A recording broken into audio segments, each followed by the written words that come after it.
rather than something that's completely detached from the present. We're now in the situation that we are 4 or 5 years after the novel was written. So do you think we're still on track towards 2012 in the world of upload, or have we somehow deviated from that path? So I think you're laboring under a small misapprehension, which is that science fiction writers predict the present.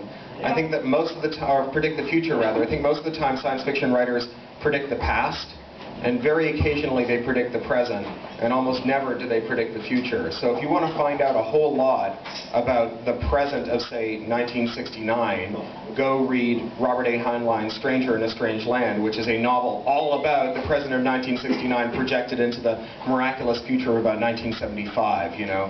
And you'll find out a lot about the biases and ideas about and the hopes of that year.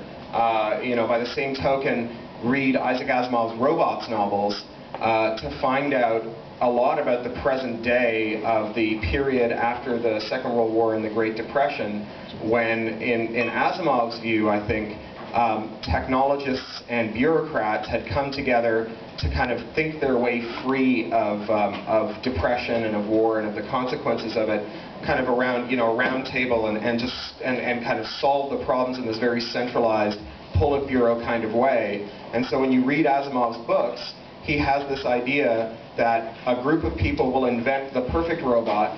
There will only be one kind of robot made. They will all follow the same rules, and it'll be that way for the next 3,000 years. Right? This is a man who knew a lot about the present day and was completely incapable of projecting, you know, the future, a world in which there's, you know, a million kinds of PCs and people are hacking open source software for them and anyone can modify them. You know, it's a very centralized kind of Franklin Delano Roosevelt New Deal vision of the future.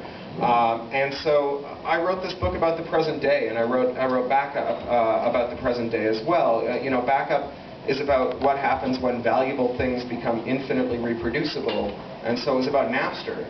You know, the fact that it was set 400 years in the future just made it easier to think about rather than having to deal with all the kind of clutter of the present day. And I think that the best science fiction helps you understand how futuristic the present is.